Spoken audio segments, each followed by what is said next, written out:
Hi, my name is Joyce Langford, and this is my story. I was baptized when I was an infant, but I really wasn't saved until I was 60 years old. I always thought of myself as a Christian, but I didn't even know what that meant. As a young child, and even as a student in college, I always attended church, but there was never a relationship with Jesus. For me, going to church was more like checking off the box instead of having a relationship with Jesus. And after I was married, we didn't go to church until we started our family. When I was 60 years old, my mother had very serious surgery up at Mayo's Clinic in Rochester, Minnesota. And shortly before they took her into surgery, I accidentally broke a mirror. I became completely undone because I remembered my grandmother saying that if you break a mirror, you have 7 years bad luck. Fortunately, my mother came through the surgery and she was placed in ICU. Her condition was very serious, so serious that the nurse didn't leave her side. The next morning, her condition was raised to stable, and my family, most of who lived in Kansas, had to go back home, leaving just my father and I there at the hospital.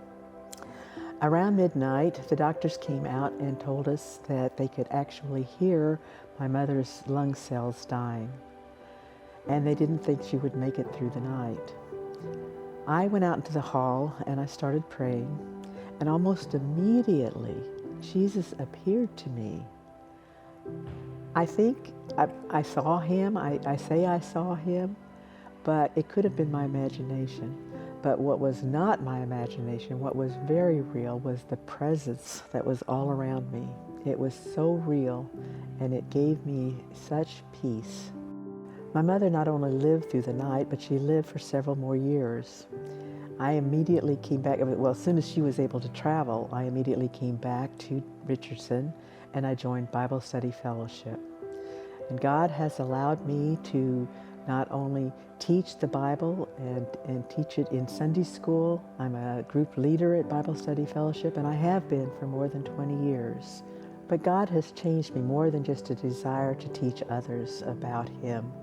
I realized that I was a sinner, and I came to put my complete trust in Jesus Christ.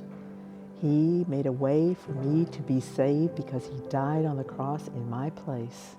And so my eternal future is secure. My life verse is Jeremiah 29:11. For I know the plans I have for you, plans to prosper you and not to harm you, plans to give you hope and a future. And I have learned to trust those. When my husband passed away, I didn't grieve like I did before I had become a Christian. It was different because I completely trusted Him. I didn't see how this plan could be good for me, and I told God that. But I just said, I'm going to trust you. I choose to trust you. And so now He has placed it on my heart to mentor other women who are going through this because I know what it's like. I'm here to be baptized today because Jesus has transformed my life. I have gone from a superstition in the power of a mirror to believing in the power of Jesus Christ. I still stand in wonder and I even shake at the thought that Jesus actually appeared to me.